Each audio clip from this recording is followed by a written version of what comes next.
माननीय श्री ज्ञानेश्वर लिंबाजी मिळगुले सर यांचा सत्कार आपल्या महाविद्यालयाचे प्राचार्य श्री नन्नवरे सरांनी पुष्पगुच्छ देऊन करावा असं मी त्यांना विनंती करतो.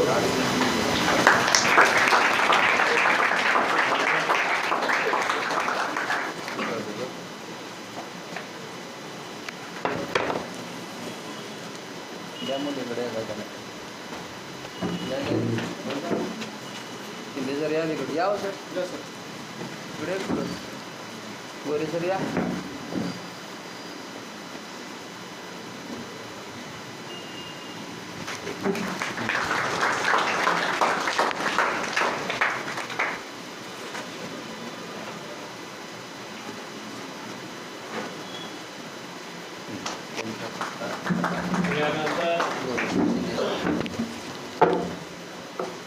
दुसरे प्रमुख पाहुणे या ठिकाणी आहेत. दत्तात्रयजी भुजबळ यांचा सत्कार श्री गोरे सरांनी पुष्पगुच्छ देऊन करावा असं मी त्यांना विनंती करतो.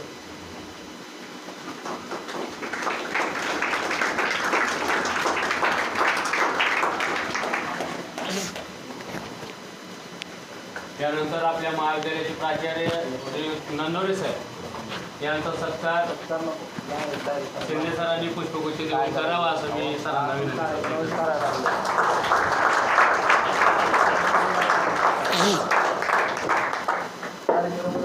काय करायचं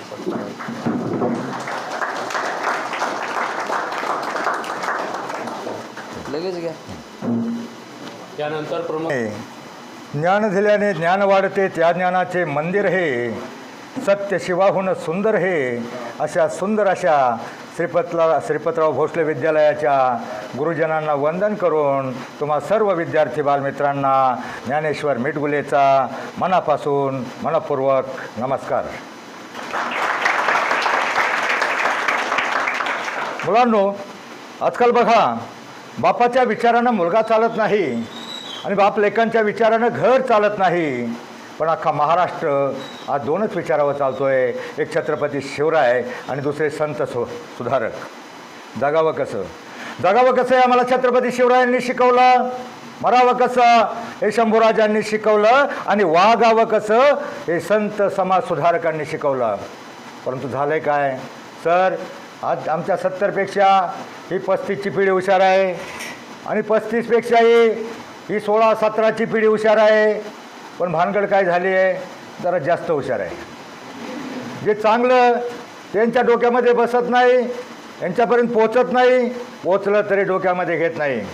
आज 700 वर्षानंतरही संतांचे अभंग, संतांचे विचार प्रत्येक गावामध्ये कीर्तन भजन परिपाठ काकडा इथं गायले जातात आणि ते ताजेतवाने वाटतात.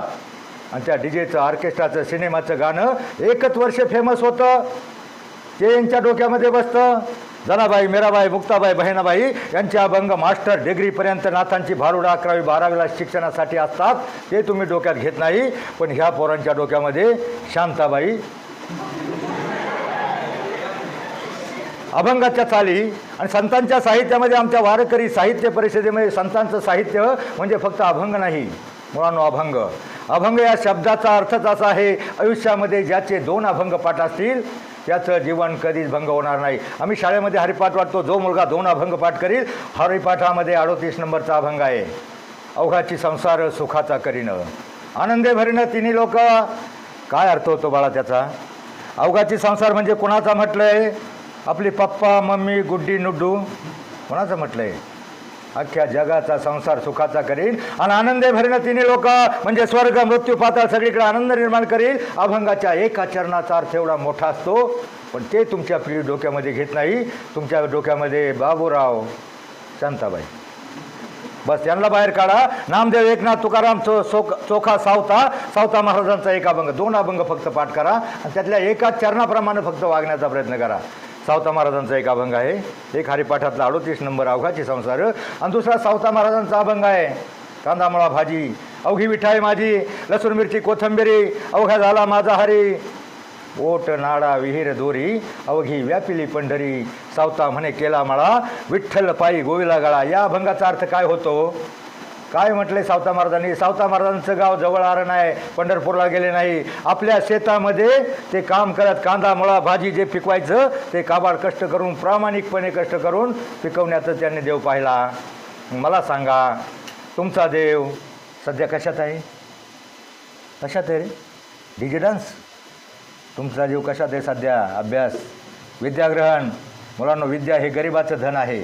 विद्या हे गरिबाचं धन आणि श्रीमंतांचा अलंकार आहे. आणि असं धन आहे जगातला कोणताही चोरटा तुमच्यापासून हिरावून घेऊ शकत नाही.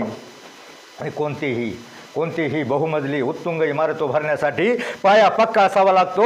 10वी 11वी 12वीपर्यंत शिक्षण हा तुमच्या जीवनाचा पाया आहे. तो पक्का करण्यासाठी क्षणाक्षणाचा कणाकणाचा प्रयत्न करा. बघा, तुम्हाला पहिली गोष्ट होती, 2 लहानपणाची शर्यत लागते. त्यामध्ये कोण जिंकतो? कोण? ससा चपळ होता तरी कासव का जिंकला? याचं कारण. आणि याच्यामधून तुम्ही काय घ्यायचं? ह्या गोष्टीमधून तुम्ही काय घ्यायचं? तर त्या सशाप्रमाणे थांबायचं नाही, झोपायचं नाही. रोजच्या रोज ग्रहपाठ, अभ्यास, होमवर्क केला तर तुम्ही ही जीवनाची शर्यत जिंकणार आहात. माणूस जीवनामध्ये 2च प्रकारे मोठा होऊ शकतो. किती प्रकारे? एक शिकून आणि दुसरं सवरून. बघा, एखादा म्हातारा माणूस म्हणतो, अरे शिकून सवरून काहीतरी बन. शिकून म्हणजे शिक्षण आणि सवरून म्हणजे सवरून. सकारात्मक अर्थाचे जेवढे शब्द, सत्य, सदाचार, संयम, सुविचार, प्रत्येक चांगल्या विचारामध्ये, संतांच्या विचारामध्ये माणसाचं जीवन बदलण्याचं सामर्थ्य असतं. एक चांगला विचार घेऊन जगण्याचा, वागण्याचा प्रयत्न केला, तुमच्यातला प्रत्येकजण मोठा होऊ शकतो. जगातली कोणतीही शक्ती तुम्हाला मोठं होण्यापासून रोखू शकत नाही. असं होणार आहे का? एखादा पाकिस्तानचा आतंकवादी येईल, एखादा चीनचा सैनिक येईल आणि म्हणाले, बाळ्या घालू का गोळ्या? लय अभ्यास करून कॅप्टन होऊ नको, कलेक्टर होऊ नको. कोणी रोखणार आहे का? जगातली कोणतीही शक्ती तुम्हाला मोठं होण्यापासून रोखू शकत नाही. पण ते काही शत्रू आहेत आणि ते तुमच्या आतमध्ये आहेत. कोणते शत्रू आहेत आतमध्ये? आतमध्ये तुमच्या शत्रू आहेत. बघा, 2-3 किडे आहेत. कोणते? आळस, कंटाळा, बेफिकिरी. नाही अभ्यास केलं तर काय सर थोडंसं रागवतील. मुलांनो, तुमच्या माहितीसाठी सांगतो, सरांचं काही बिघडणार नसतं. तुम्हाला मोठं व्हायचं असेल ना, आतले शत्रू पहिले बाहेर काढा. आणि त्यापेक्षाही भयंकर, डेंजर, महाविघातक असे काही तुमचे दुश्मन आहेत. पण ते तुमचे जानी दुश्मन आहेत. तुम्हाला फार आवडतात. अभ्यास, गृहपाठ, होमवर्क सोडून तुम्ही 7 ते 7:30, 8 ते 8:30 त्यांच्या पुढं टुळू बघत असता. आणि सरांना दुसऱ्या दिवशी सांगता, माझं डोकं दुखत होतं. आणि डोकं कुठं लावलं होतं? तुझ्यात जीव रंगला. काय मालिका असतात? कशाला बघता त्या मालिका? काय त्याच्यात मालिका असतात? त्या टी व्हीतल्या मालिकालापासून आपली समाज व्यवस्था, कुटुंब व्यवस्था नष्ट झाली. पहिले आगडबंब खलनायक असायचे रावणासारखे. पण आत्ता 2 सुंदर नायिका दाखवले जातात. एकीनं खोडी कशी करायची आणि दुसरीने कुरघोडी कशी करायची. सगळ्या मालिका त्याच. कशाला बघता? टाईमपास नका करू. आठवड्यातला 1 तास तुम्हाला मोठं व्हायचं असेल ना, टी व्हीतला आणि मोबाईलमधला 1 तास. तुमच्या घरात लहान बाळ असेल ना, त्या बाळाला घेऊन मंदिरामध्ये जा. तो 1 तास तुम्ही जर तो वापरला, आयुष्यात तुमचं कधीच जीवनभंग होणार नाही. काय मालिका असतात आणि काय हेडिंग दिलीत. त्या मालिकेचं एखादं हेडिंग डोक्यात घेतलं ना, ती पागल होईल. काय मालिका आहे का? मालिकेचं ते सरळ नाही खाती, माझ्या नवऱ्याची बायको. आणि मग काय शिकायचं ते? टी व्हीतला टाईम तुम्ही कमी करा. कारण टी व्हीचा दुसरा दुष्परिणाम सांगतो. आता तुमच्या खेडेगावचे आहेत, पण शहरी भागामध्ये टी व्ही आला, मुलींनी टी व्ही पाहिला आणि इतका मागं पालक क्वाटवर आणि मुली पुढं हाटून नेटून रेटून. आणि मग त्यामुळं टी व्हीमुळे चष्मा लागतो. चष्मा लागल्यावर इंटरनेट, कॉम्प्युटर, लॅपटॉपचं युग आहे. लहान अक्षर दिसणार नाहीत. मग तुम्हाला शिकायचं असेल तर टी व्ही आणि मोबाईलचा टाईम कमी करा. आणि हरिपाठाला घेऊन जा ना मंदिराला. हरिपाठामध्ये तुम्हाला देव मिळणार नाही. पण देव म्हणजे काय असतं? देव आहे का? आहे? कुठं आहे? दाखवा. अहो, देव आहे, पण कुठं आहे कोणी सांगणार नाही. सगळीकडे आहे. चराचरामध्ये प्रत्येक ठिकाणी देव आहे. आपल्या देशात देवाची संख्या किती कोटी आहे? किती कोटी? 33 देवाची नावं सांगा पटकन. कोणी सांगतंय का? 33 कोटी म्हणजे 33 प्रकारचे वगैरे काहीतरी संकल्पना असावी. पण आजही माझ्या मतानं आपल्या देशामध्ये 33 कोटी जिते जागते, जिवंत, हसते, खेळते देव आहेत. कोणते आहेत माहीत आहे का? बरोबर 33 कोटी देव आहेत. कोणते देव आहेत ते माहीत आहे? नाही माहिती? काखेत कळसा तुझे आहे तुझ्यापाशी म्हण माहिती आहे का? कोणते आहेत? तर आपल्या देशाची लोकसंख्या किती कोटी? 140 कोटीपैकी 140 कोटी सरकारी आकडेवारी आहे. बालवाडीपासून मास्टर डिग्रीपर्यंत जे निष्पाप, निरपेक्ष, सात्विक, निर्भय वृत्तीचे जे विद्यार्थी आहे ना, त्यांची सरकारी आकडेवारी बरोबर 33 कोटी आहे. आणि तुम्ही 33 कोटी विद्यार्थी तुम्हीच खरे देव आहात. आणि तुमच्यातलं देव पण टिकवण्यासाठी, जगवण्यासाठी, जागवण्यासाठी आमच्या वारकरी साहित्य परिषदेतर्फे हा छोटासा प्रयत्न. ज्ञानी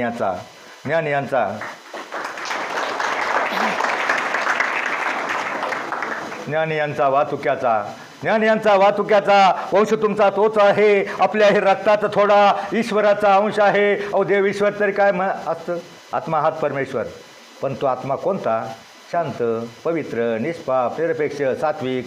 का पुढं डांगडिंग करणारा तो देव राहतो? तो राक्षस बनू नका. तुमच्यातला देव पण जागवण्यासाठी, टिकवण्यासाठी छोटासा प्रयत्न. ना रावळी ना देवळी ना कोणत्या विटेव. विद्या मंदिरात साक्षात 33 कोटी देव. तुम्हीच खरे देव आहात. फक्त आयुष्यभर देवासारखं वागा, देवासारखं राहा. भयानक परिस्थिती निर्माण झाली. तुमची पिढी हुशार आहे.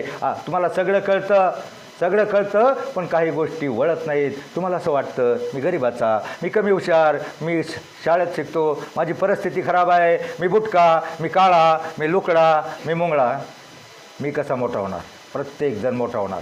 तुमच्यातला प्रत्येकजण मोठा होणार. मला सांगा, दिसण्यावर काय नसतं, कोणत्या जातीत जन्मायचं आपल्या हातामध्ये नसतं. भारताच्या राष्ट्रपती काय नाव त्यांचं? कोणत्या समाजात जन्मल्या? कलर फार गोरा आहे का? मग दिसण्यावर काय नसतं. तुमच्या दिसण्यावर काय नसतं, तुमच्या असण्यावर सगळं असतं. भारताचे माजी राष्ट्रपती APJ अब्दुल कलाम कोणत्या समाजात जन्मले आणि फार पैलवान होते का? तरीही त्यांचं रेकॉर्ड आहे. त्यांची परिस्थिती अशी होती, लहानपणी शिक्षणाला खायला पंचायत होती, पेपर टाकायचे घरोघरी. आणि पेपर टाकल्यावर उरलेले काही पेपर वाचले, त्या पेपरमधले लेख वाचले आणि त्यांना प्रेरणा मिळाली. अरे मी काहीतरी संशोधक बनवू शकतो. आणि मग भारतातले पहिले संशोधक राष्ट्रपती म्हणून प्रसिद्ध आहे. तुम्हाला माहीत आहे. मग कोणत्या जाती जन्मला? काय PT उषा नाव ऐकले? PT उषा ऐकले? कोण होती? कोण? डान्सर कोण होती? धावपटू होती. तर मला सांगा, PT उषाचं करिअर माहिती आहे का तुम्हाला? PT उषा सतत 2 वर्ष तिचं पदक हुलकावणी देत होतं. एका दिवशी ती प्रत्येक दिवशी 10 किलोमीटर रनिंग सराव करायची. ह्या गावापासून त्या गावापर्यंत जायची, त्या गावातून परत मागं फिरायची आणि मागं फिरल्याच्या नंतर सतत ती दररोज प्रॅक्टिस करायची. पण तिचं पदक 9 सेकंदावर हुकत होतं. पण एकदा काय झालं, एका दिवशी ती ह्या गावातून त्या गावात गेली आणि त्या गावातून जशी मागं फिरली तसं त्या गावातल्या 15-20 कुत्र्यांची कळवण पाहिली का? भांडणं कळवण लागली आणि एक कुत्रं तिच्या दिशेनं पळालं. बाकीची सगळी कुत्री त्या कुत्र्याच्या मागं पळाली. आणि PT उषाला वाटलं का ही कुत्री मला आता चावायला आल्यात का काय. आणि मग ती त्या कुत्र्याच्या भ्यानं अशी चिंगाट पळाली, टंगाट पळाली, बुंगाट पळाली. 9 सेकंद सोडा 15 सेकंद तुटले. मग पहिल्या वर्षी आपल्याला पहिलं पदक त्या PT उषानं मिळवून दिलं. का दिलं? तर जीवाच्या आकांतानं पळाली, जीवाच्या आकांतानं. मग तसं तुम्ही जीवाच्या आकांतानं जर अभ्यास केला ना, शिकवून सवरून तुमच्यातलं प्रत्येकजण, कारण ही संधी आहे, एकदा संधी असते. तुम्हाला मीराबाई माहिती आहे का? मीराबाईचं भजन, धनाबाईच्या गवळणी. तुम्ही शिर्यत झाला म्हणून तुम्हाला बघा भजन की गवळणी, भारूड, पदे, दोहे, श्लोक, कबीर महाराजांच्या अभंग याच्या चाली एवढ्या चांगल्या असतात. आता तुम्ही शिर्यत झाला म्हणून जरा मागं म्हणा. लहान लहान लहान मुले घेऊन खोड्या करी मन मोहन, लाजवी हा चक्रपाणी, जनी हसे गाय गाणी,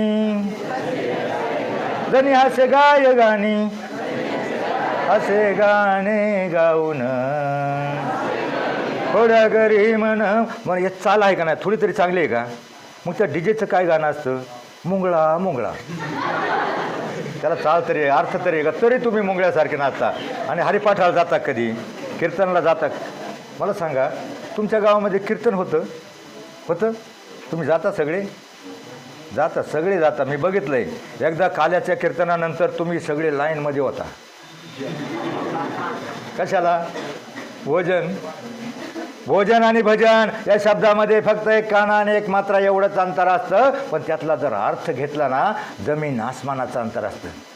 आत्ता काल्याच्या कीर्तनाचं केलेलं भोजन फार तर उद्या दुपारपर्यंत तुमच्या पोटामध्ये राहील. उद्या दुपारच्या आतमध्ये गेट आउट.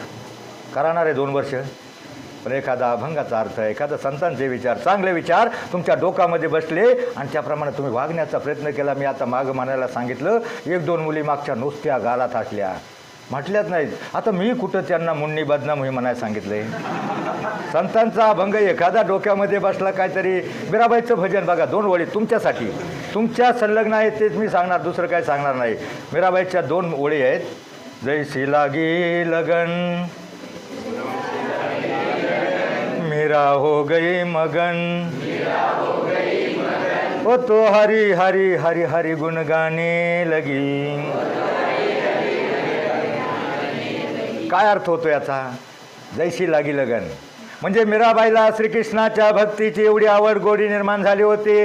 तशी गोडी जर तुम्हाला अभ्यासाची निर्माण झाली आणि मीरा हो गई मगन म्हणजे मीराबाई श्रीकृष्णाच्या भक्तीमध्ये एवढी लीन तल्लीन मग्न झाली होती, तर तसं तुम्ही अभ्यासामध्ये मग्न झाला तर जगातली कोणतीही शक्ती तुम्हाला मोठं होण्यापासून रोखू शकत नाही. पण काही जाणी दुश्मन आहेत, जाणी म्हणजे जीवापेक्षाही प्रिय, फार आवडतात. पहिला TV आणि दुसरा मोबाईल. मोबाईलमुळं मोबाईल चांगला 50% आहे, पण चांगलं ते घेत नाहीत. मुलं चांगलं ते घेत नाही. आमच्या शेजारची एक पोरगी 11वीला होती, तिला मोबाईलचं एवढा याड का ती गोधडीत मोबाईल कानात काहीतरी घालायची, काय असतं ते गोधडीत मोबाईल घेऊन. गरज म्हणून वापरा, दुरुपयोग करू नका. मोबाईलचा दुष्परिणाम. आणि एवढं याड ते गाणं फेमस झालं होतं, म्हणजे तुम्हाला चार्जिंग करण्यासाठी ते गाणं फेमस झालं होतं बघा. काय गाणं ते याड लागलं. कधी ती मोबाईल हातातलं सोडायची नाही. आतमध्ये टॉयलेटला गेली ना तरी तिथेही बुणबुण वाजायचं. कशाला पाहिजे ते गाणं होतं. चालताना बोलताना मोबाईलच्या हातात, झोपेतही सपनातही हेडफोन हिच्या कानात. एक पोरगी शाळेत निघाली, मोबाईलच्या नादात मळ्यात पोचली.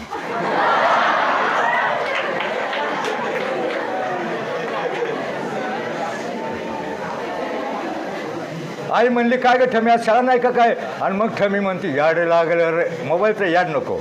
मोबाईल आवश्यक आहे, 50% चांगला आहे. जे चांगलं शाळेत रोज जाता ते ज्ञानबिंदू मिळवा. हृदयात आपल्या या देशाभिमान ठेवा, कुलशील मान राखा, ठेवू नका विकार. नव हिंदवी युगाचे तुम्हीच शिल्पकार. या भारताचं भविष्य तुम्ही आहात. तुमच्या आईवडिलांचं स्वप्न तुम्ही आहात. तुमच्या घराण्याचं स्वप्न आहात तुम्ही आहात. तुमचं स्वप्न तुमचे आईवडील काय त्या जिजा मातेसारखं तुम्हाला स्वराज्य निर्माण करायचं नाही. त्या मोगलाईत पुन्हा मुमताज बेगमच्या स्मृतीसाठी ताजमहाल बांधणारा होऊन गेला एक शहानशहा. कोण? शहाजहान.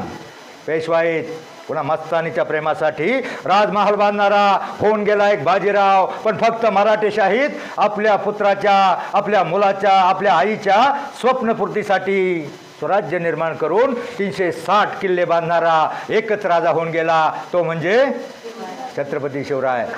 मग शिवरायांचा जय जयकार का होतो मला सांगा. तुम्हाला तुमच्या आजीच्या आजीची नाव आठवत नसणार, तुमच्या आज्याचा तुम्ही काहीच बोला नाही. पण तुम्हाला जर म्हटलं क्षत्रिय कुलावतंस राजाधिराज छत्रपती शिवाजी महाराज की का जय जयकार होतो?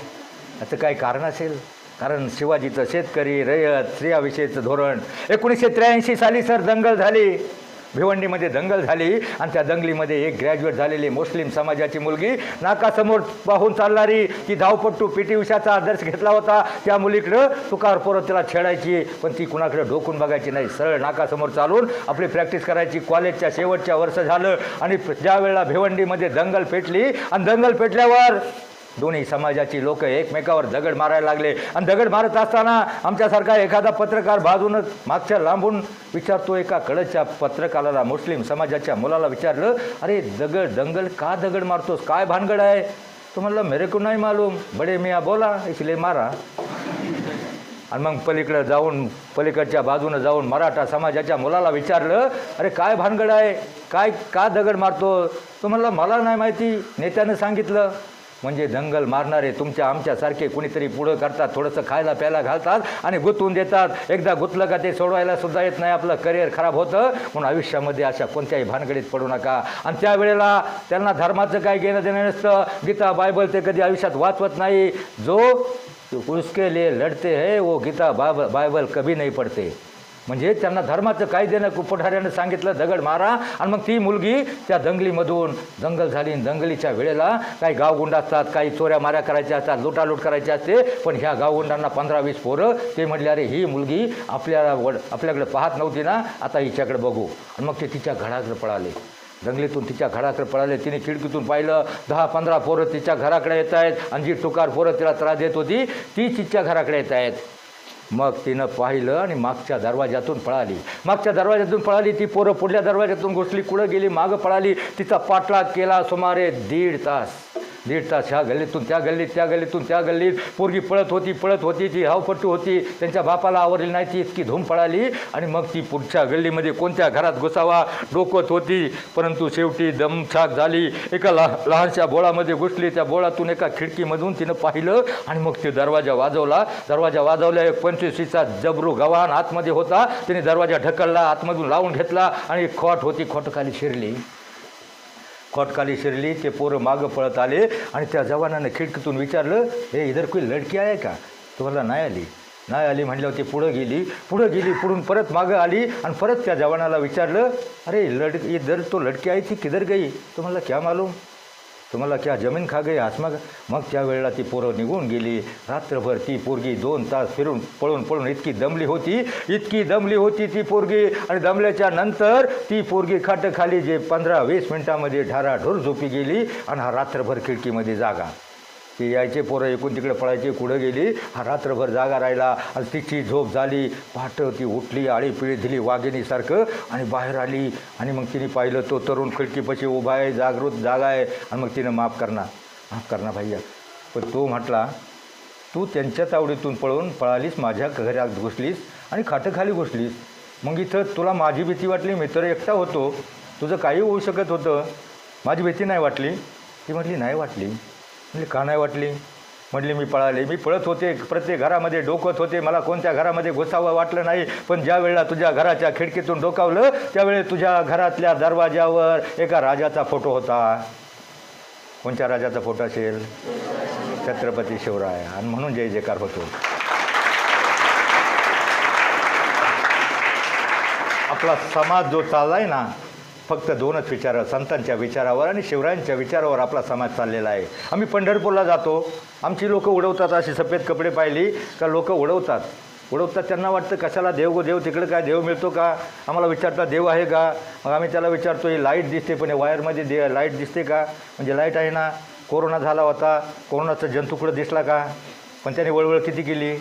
मग जे दिसत नाही ते असतं. तुमच्या आजोबाचा फोटो आहे, आजोबा होते ना, म्हणजे देव आहे. आणि ते कुठं बाहेर नाही, तुमच्या सगळ्यामध्येच आहे. एका टायरवाल्यानं आमची फिरकी घेण्याचा प्रयत्न केला. अहो तुम्ही पंढरपूरला जाता, एवढा टाईमपास करता, तुम्हाला तिथं देव दिसतो का, तिथं देव आहे का. मग त्या वेळेला जरा ताट बसा, ताट. कारण तुमचे जीवनामधले 2 तास महत्त्वाचे असतील. किती तास महत्त्वाचे. 2 कोणते. आत्ताच्या 1 तासातला एक विचार तुम्ही चांगला घेतला, फक्त एक विचार चांगला घेतला, सकारात्मक विचार घेतला तर हा 1 तास.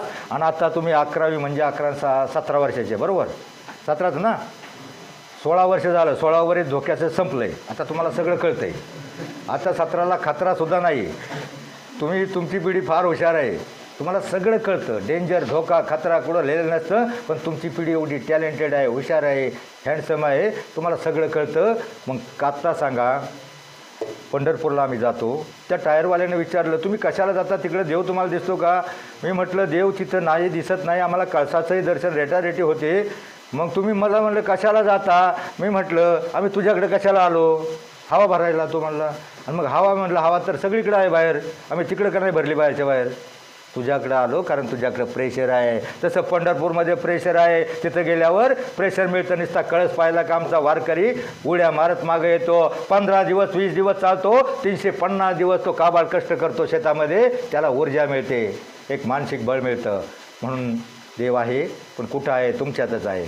तर मी आता तुम्हाला काय सांगत होतो, मोबाईलचा दुष्परिणाम असा आहे, आता मुलींना तुम्ही 11वीला आहात बरोबर, आता तुम्ही 12वी झाल्यानंतर पुण्याला जाल, कारण मुलींना हे सांगणं सर गरजेचं आहे. काही गोष्टी अशा असतात जे तुमचे पालक तुम्हाला सांगू शकणार नाहीत, जे शिक्षक तुम्हाला सांगू शकणार नाहीत. अशा थोड्याशा गोष्टी तुम्हाला सांगतो. तुम्ही पुण्याला जाल, पुण्याला गेल्यावर आपली संस्कृती, आपल्या भारतीय समाजव्यवस्था भ्रष्ट नष्ट करण्यासाठी एक जमात टपलेली आहे.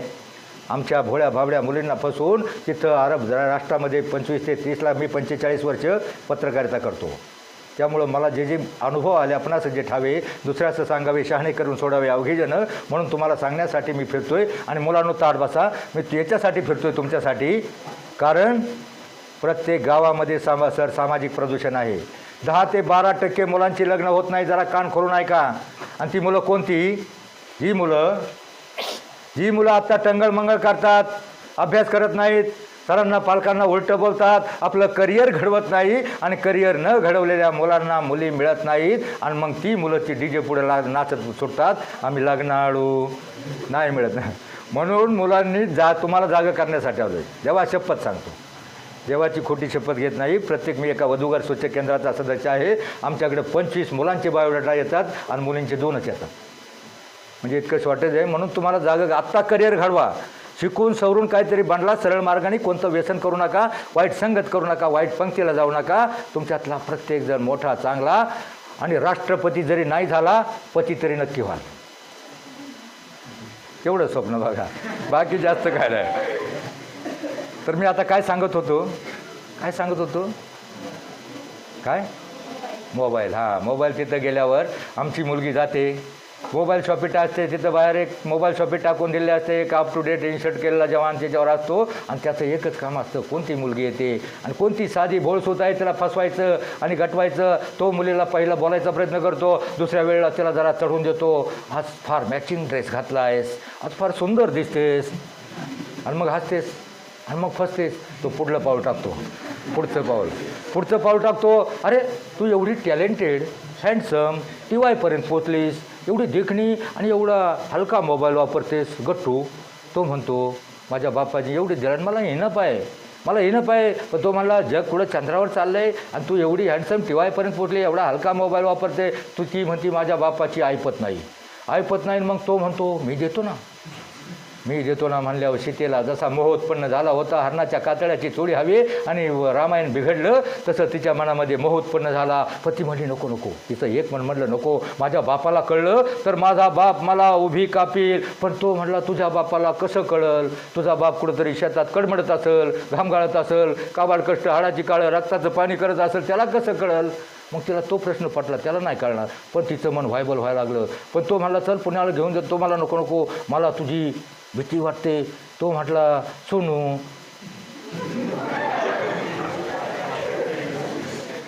तुझा माझ्यावर भरोसा नाही का?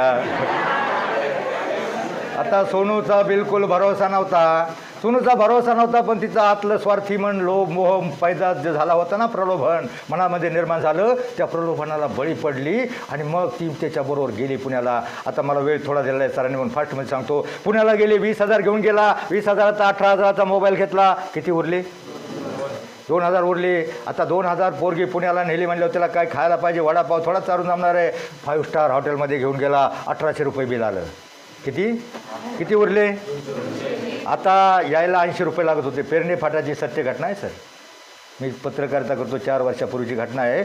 80 रुपये लागतात. 200 रुपये उरले. शहाणं व्हायचं का नाही त्यानं? मागं यायचं, बस पकडायची. आता पोरगी तर आली होती आहारामध्ये. मग तो मागं येण्याच्या ऐवजी तो अजून भाव खायला गेला पोरीवर. त्याला म्हणला आईस्क्रीम खाऊगी, पण ती पण म्हणली हा. बोंबले 180 रुपये गेले. आता किती उरले? आणि बसला किती लागत होते? मग प्रश्नचिन्ह होतं चेहऱ्यावरचे, प्रश्नचिन्ह दाखवू शकत नव्हतं. अंतकरणामध्ये दुःख होतं, प्रश्न होता मागं जायचं कसं. आणि त्या दुःखी अंतकरणाने चेहऱ्यावर उष्ण अवसान आणून पायऱ्या उतरत असताना त्याच्याच वयाचा, फिंदारलेल्या केसाचा, मळकाटलेल्या कपड्यातला एक तरुण समोर आला आणि म्हटला 20 रुपये देना साहब, 20 रुपये देना. त्याने त्या तरुणाकडे पाहिलं आणि म्हणला 20 रुपये का क्या करेगा? तो म्हणला कुछ नहीं साहब, मोबाईल को रिचार्ज करना है, गर्लफ्रेंड को फ़ोन करना है. तो म्हणला आपल्याला देख लैला भिकारीने बे गर्लफ्रेंड बनाया, तेव्हा तो भिकारी म्हटला वैसा नाही गर्लफ्रेंडने भिकारी बनाया. टोटल 15 ते 35ची पिढी मोबाईलचा गैरवापर अतिवापर करून हँग होत चालली, भिकारी होत चालली. एकाच जमातीला 100% उपयोग आहे. कोणता? काशीला आपले लोक काशी करायला जातात ना, तिथं 7-8 गाड्या उतरल्या का इकडला भिकारी तिकडल्या भिकारीला फोन करतो, अरे लवकर या लई गिऱ्हाईक आलंय. फक्त भिकाऱ्याला 100% उपयोग आहे, आपल्याला फक्त 50% उपयोग आहे. 20 रुपये उरले, 20 रुपये मागितले, आता त्याच्या खिशामध्ये किती उरले होते?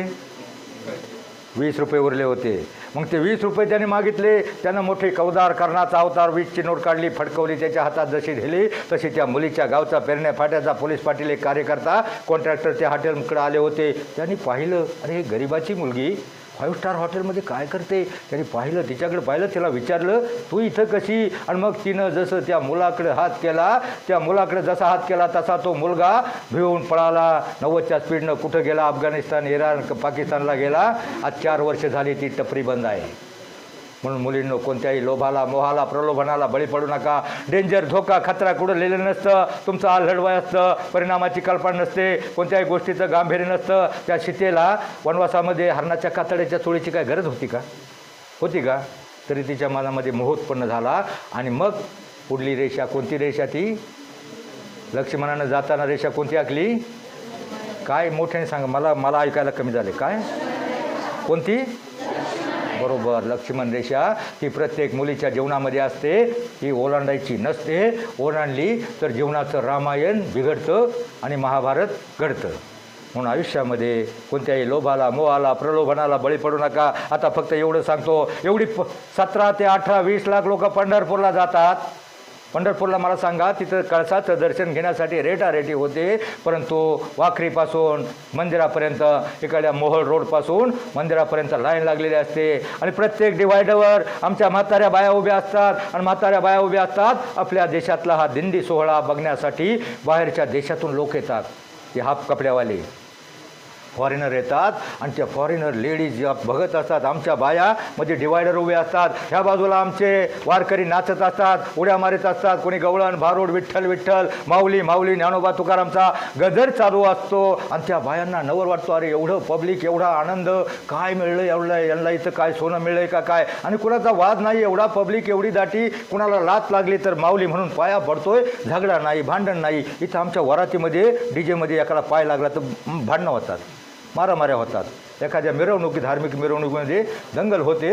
18-20 लोक असतात, तिथं दंगल नाही. तुम्ही असं ऐकलंय का? एखाद्या दिंडीतल्या एखाद्या महिलेची पेपरला बातमी वाचली, एखाद्या महिलेची छेडाछेड केली, विनयभंग केला, अशी बातमी वाचली का? का होत नाही? फक्त संतांचे विचार आणि दुसरे शिवरायांचे विचार, 2 विचारावर आपला महाराष्ट्र जिवंत आहे. आणि मग त्यावेळेला एवढे लोक बघून त्यांना नवल वाटतं. ती एक महिला, एक लेडीज, फॉरेनची लेडी आपल्या सहकार्याला म्हणते, हो वंडरफुल. एवढं त्यांचं बघून त्याला नवल वाटतं, हो वंडरफुल. ते वंडरफुल म्हणलं. आमची एक काष्ट्यावाली बाई म्हणती, अय बाबाने, हे वंडरफुल नाही, पंढरपूर आहे. मी तुम्हाला हसण्यासाठी नाही सांगितलं, पण संतांचे विचार डोक्यामध्ये घ्या, त्याप्रमाणे वागण्याचा, जगण्याचा प्रयत्न करा. तुमची पिढी फार हुशार आहे, सगळं तुम्हाला कळतं. फक्त त्या सीतेप्रमाणे किंवा त्या आर्चीप्रमाणे कोणत्याही प्रकारे प्रलोभनाला बळी पडू नका. ती आर्ची पळून गेली. आणि पळून गेल्यावर तिचं काय, ते 2 दिवसात किती वेळा खिदळली. पळून गेल्यावर 1 दिवस असली. 1 दिवस असली. दुसऱ्या दिवशी त्यांचं ते सुरू झालं मराठीतलं इंग्लिश सांगू, ते इंग्लिशमधलं संपलं. आणि दुसऱ्या दिवशी तुला ते मीठ कळत नाही का, पोस्टर कशाला आणलं, एवढं सामान. म्हणजे दुसऱ्या दिवशी त्यांचं खटका उडायला लागले. मला सांगा, ते काय इंग्लिश शब्द, मी जुना बिकॉम आहे पण मला जास्त ते आठवत नाही. काय वाक्य ते, आय काय येऊ, ते काय कुठं गेलं, लगेच संपलं. बरोबर, लगेच संपलं. एक प्रसंग सांगतो. त्या त्या दिग्दर्शकाला चांगला संदेश द्यायचा होता. जातीपाती, उच्च नीच, भेदभाव, गरीब श्रीमंत, समधर्म समभावाची शिकवण त्याच्यातून द्यायची होती. पण तुमच्या पिढीनं ते घेतले नाही. तो पिक्चर रिलीज झाला आणि त्या नवीन पिढीनं पाहिला. आणि करमाळा साईडच्या पोरी उड्या मारत ठणानलं काळजामध्ये म्हणून पळून गेल्या. 15 दिवसामध्ये सगळी पार्सल रिटर्न आली. आणि एकदा बदनाम झालेल्या मुलीला समाज स्वीकारत नाही. काय त्या पिक्चरमधला शेवट काय झाला? कंटाळा नाही आला ना? काय शेवट झाला? रक्ताळलेल्या पावलानं निरागत चेहऱ्यानं ते रडणारं लहान बाळ आपली पावलं बाहेर घेऊन त्याचा काय गुन्हा होता तेही जाऊ द्या. त्याच्या आदल्या प्रसंग ती दोघंजण एका बाकड्यावर पैसे संपले, बरेच ठॉटी केली, पळून आली, पोलीस स्टेशन कागद फाडले, सगळं करून ती पळाली. तिची पैशाची बॅग कुठंतरी गायब झाली, दागिना विकला, तेही पैसे संपले. रात्रीच्या वेळी एका बाकड्यावर दोघंजण झोपले होते, एकमेकाच्या खांद्यावर विश्वासानं माना टाकून दोघेजण झोपले असताना रात्रीच्या वेळी काय मला अर्धा आठवलं वेगळंच 5-7 साधू आले, वारकरी आले आणि मग त्यांना उठवलं. अरे ही निष्पाप बालकं, त्यांचा काय बरं प्रॉब्लेम आहे, रात्रीच्या वेळी एकटी झोपलीत, त्यांना आपल्या दिंडीमध्ये घेऊन जाऊ का, तिथं खाण्याची व्यवस्था असते, तंबूमध्ये राहण्याची व्यवस्था असते. त्यांनी उठवलं आणि म्हणले चला आमच्यामध्ये फक्त विठ्ठल विठ्ठल म्हणा, ज्ञानोबा माऊली तुकाराम म्हणा, ज्ञानोबा तुकाराम म्हणून त्यांना दिंडीमध्ये घेऊन गेले, म्हणून ते वाचले. दिंडीमध्ये घेऊन गेले का, कुठं घेऊन गेले, कुठं घेऊन गेले? 5-7 गुंड आले, त्या एका तो हिरो होता काय परशा, त्याला 2 गुंडांनी पकडलं आणि बाकीचे 3-4 गुंड त्या आरचीला दोन्ही हातानं, कारण काही गोष्टी अशा आहेत ज्या तुम्हाला स्पष्ट तुमचे आईवडील सांगू शकणार नाहीत, शिक्षक सांगू शकणार नाहीत. मी तुम्हाला जागं करायला आलो आहे, यांची लग्न होत नाहीत म्हणून यांना जागं करतो आहे आणि तुम्ही लग्नाच्या आधीच गडबड करून घाई करता, ते तुम्हाला सावध करायला आलो आहे.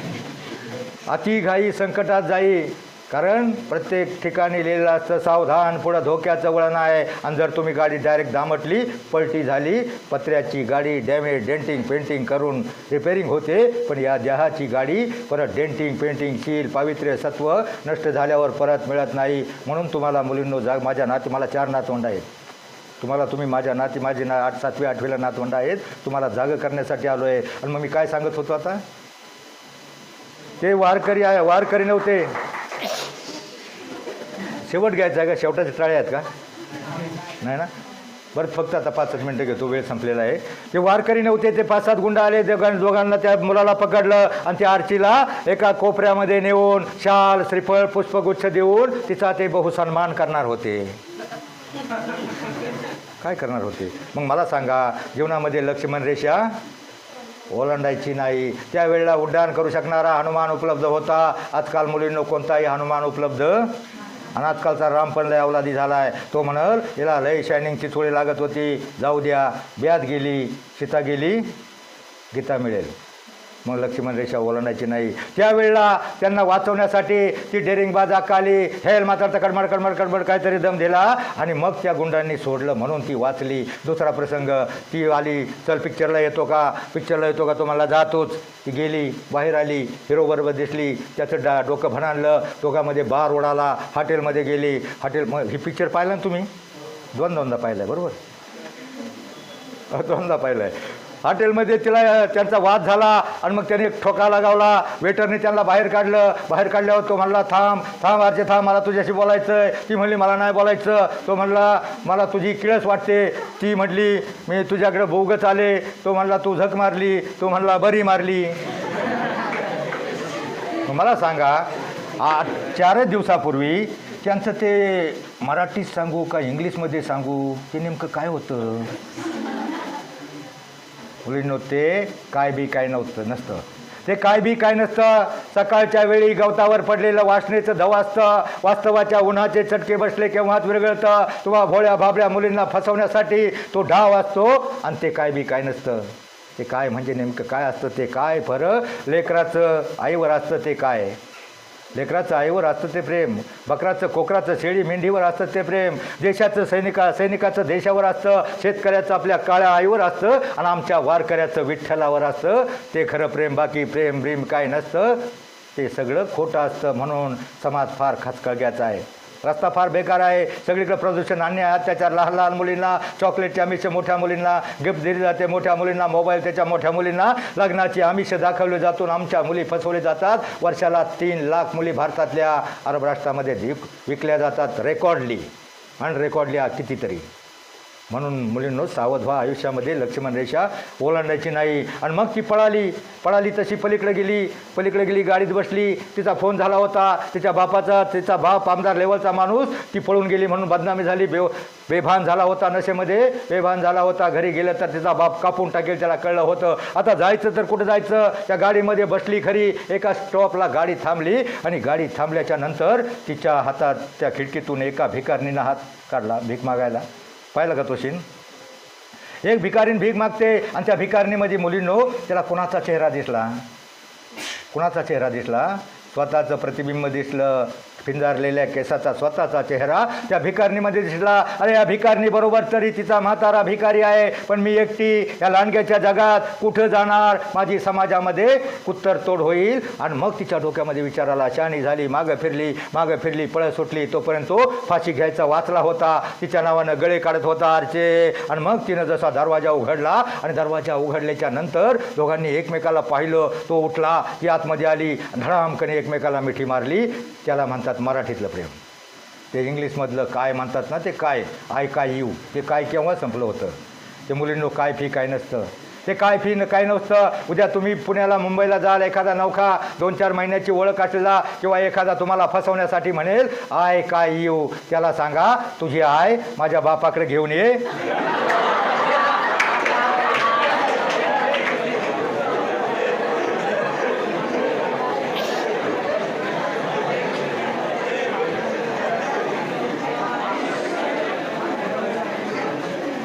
मुलींनो हसण्यासाठी नाही सांगितलं, फक्त एवढी गोष्ट आयुष्यामध्ये 2 मार्क कमी पडली तरी चालतील, 2 मार्क कमी पडली तरी चालतील, पण आयुष्यामध्ये लक्ष्मण रेषा ओलांडू नका. आणि मुलांनो फक्त शिकून सवरून तुमचं करिअर घडू शकतं. आत्ता टंगळमंगळ केली आणि मग जर पुढं तुम्ही करिअर घडलं नाही आणि उद्या एक मोर्चा निघाला होता जिल्हाधिकाऱ्यावर, लग्नाळू आम्ही लग्नाळू. मग आयुष्यात तुम्ही फक्त पती तरी व्हा आणि तुम्ही तुमचं जीवन सुखाचं बनव. बस आयुष्यामध्ये हसा इतकं आनंद कमी पडेल, शिका इतकं डिग्र्या कमी पडतील, जगा इतकं आयुष्य कमी पडेल. दावडा असे कमनशिबाचा फासा निखळून पडेल. परंतु मला नो प्रयत्न इतका करा, अभ्यास इतका करा, त्या परमेश्वराला, त्या विठ्ठलाला, त्या देवांना तुम्हाला देणं भागत पडेल. बस जाता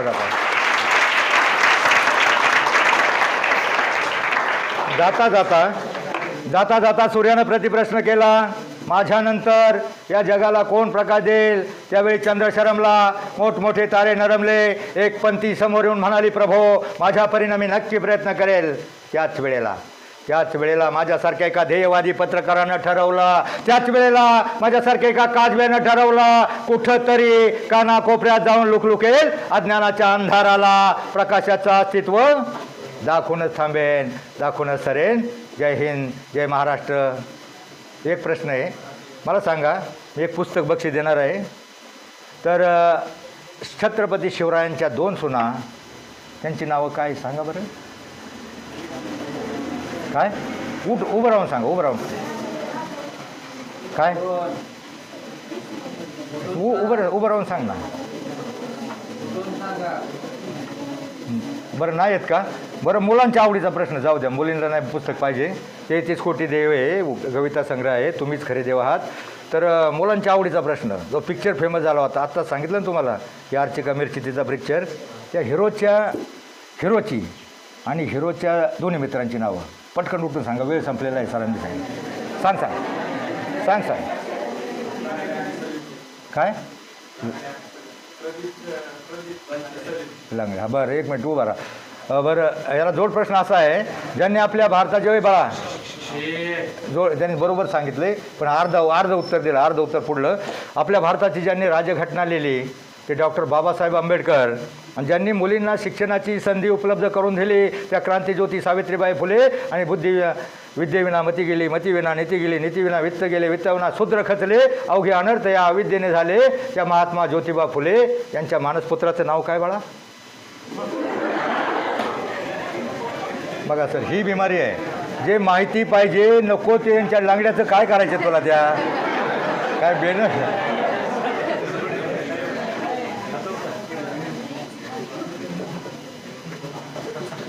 ठीक आहे, चलो धन्यवाद. जे चांगलं ते घ्या, वाईट ते सोडून द्या, एवढंच. धन्यवाद. ये बाबा ये.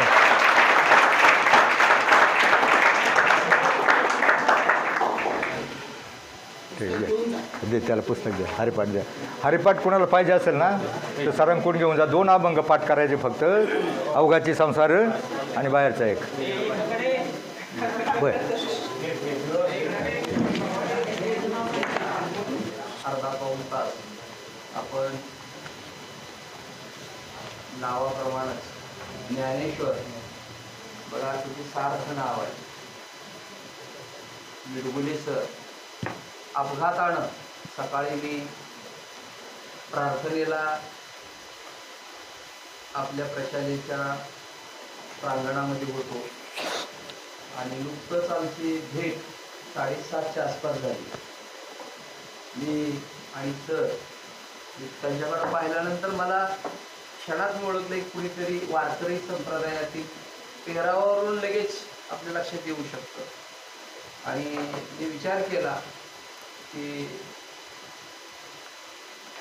माझी खंत पण सरांनी मी व्यक्त केली की जरा थोडंसं तुम्ही 7:15च्या आसपास आला असतात तर आपण सर्व मुलांना स्टेजवरती तिथं आपण बोलायला सरांना संधी उपलब्ध करून दिली असते. खरं तर त्यांच्याकडं पाहिल्यानंतर त्यांची साधी राणी आणि उच्च विचारसरणी आपण अनुभवलेली आहे. असा अर्धा पाऊण तास गेला. अगदी आपल्या विनोदी शैलीतून त्यांनी अत्यंत प्रभावी आणि आपल्या विद्यार्थी जीवनामध्ये अतिशय महत्त्वाचं तोलामोलाचं व्याख्यान, ज्याचं आपण मोलही करू शकणार नाही, ज्याचं मूल्यमापन सुद्धा होऊ शकणार नाही, इतकं चांगलं व्याख्यान सर आपण या 11वी ही कला आणि वाणिज्य शाखेचे विद्यार्थी आहेत. त्यांना कॉलेजला येऊनच 10 ते 15 दिवस आपले आज किती तारीख आहे 9 तारीख आहे म्हणजे 15 दिवस सुट्ट्या वगैरे सोडून 15 दिवस फार तरी 19 दिवस सुरू झालेलं आपलं कॉलेज. किती 1 तारखेला का म्हणजे 9 दिवस ना सॉरी 9 दिवस. हे 9 म्हणजे या अगोदर हे 10वीला कुठं असतील. तर विद्यार्थी मित्रांनो, कला आणि वाणिज्य शाखा ही आपली खूप चांगली चालणारी शाखा आहे आणि अशा पद्धतीच्या प्रबोधनाची गरज फक्त 11वी 12वीच्या विद्यार्थ्यांना नाही तर पहिलीतल्या बालवाडीतल्या विद्यार्थ्यांपासून मी तर असं म्हणेन KG to PG पोस्ट ग्रॅज्युएशनला शिकणाऱ्या विद्यार्थ्यांना सुद्धा ही व्याख्यान तेवढंच लॉ कॉलेजला मी नागपूरला व्याख्यान दिलेले लॉ कॉलेज. तर संपूर्ण महाराष्ट्रामध्ये एक नैतिकतेचे धडे देण्याचं काम आदरणीय सर या ठिकाणी करत आलेले आहेत. कालच त्यांचं कर्मवीर मामासाहेब जगदाळे महाविद्यालय वाशी या ठिकाणी व्याख्यान झाल्याचं त्यांनी सांगितलं आणि एक अतिशय साधी सरळ विचारसरणी हे अशी मंडळी आहेत म्हणून तर आपल्या महाराष्ट्राला पुरोगामी महाराष्ट्राचं आपण म्हणतो. त्यांनी आपल्याला सांगितलं बोलत सुरुवातच छत्रपती शिवाजी महाराजांच्यापासून केलेली होती आणि साधू संतांचे जे विचार आहेत ते ज्या महाराष्ट्राला तारणारे आहेत. अगदी 500 ते 700 वर्षाची परंपरा ही संत परंपरा आपल्या महाराष्ट्रामध्ये आहे. अगदी गुरोबा काका असतील ज्ञानोबा तुकोबापासून सगळे साधू संत अगदी 16व्या 17व्या शतकापर्यंत जर या साधू संतांचा आपण सामाजिक साधू संतांनी आपल्या गवळणीतून अभंगातून भारुडातून कथा प्रत्येक आपल्या लेखनातून गाणीतून लेखणीतून महाराष्ट्राला फार मोठं संबोधन देण्याचं काम केले. तीच परंपरा आपण या ठिकाणी ठेवलेली आहे आणि आपण या विद्यार्थ्यांना अतिशय चांगलं व्याख्यान दिल्याबद्दल मी आपल्या या श्रीपतराव भोसले माध्यमिक आणि उच्च माध्यमिक विद्यालयाच्या वतीनं आपलं मनापासून खरं तर मी आभार मानेन. आणि तुमचं सुद्धा भाग्य आहे की तुम्ही या कॉलेजमध्ये ॲडमिशन घेतलेलं आहे आणि वर्षभर अशा पद्धतीचे प्रोग्राम आपण या ज्युनियर कॉलेजमध्ये करणार आहोत. फक्त एक 4-8 दिवसाची अजून थोडी गैरसोय आहे, ती गैरसोय पण आपली कळेल आणि आता झालं त्या अंतिम त्यात काम आहे. ते काम संपलं की आपलं ट्रान्सफर किंवा आपलं कॉलेज पाठीमागे एका चांगल्या इमारतीमध्ये आम्ही करण्याचा प्रयत्न करत आहोत. फक्त मी जाता जाता मला मुलींना एक विनंती करणार आहे, एक आवाहन करणार आहे की आपण आपले ॲडमिशन जसं तुम्ही इथं कॉलेजमध्ये घेतलेलं आहे आर्ट असो कॉमर्स असो नाही तर विज्ञान शाखा असो तर कला शाखा ही फार महत्त्वाची आहे. बोलणं किती महत्त्वाचं आहे बघा. आणि आवाज 1-2 अगदी ते पद्यसुद्धा म्हणून दाखवलेले आवाज पण तसा असला पाहिजे. हरिपाठाबद्दल त्यांनी महत्त्व सांगितलेलं आहे.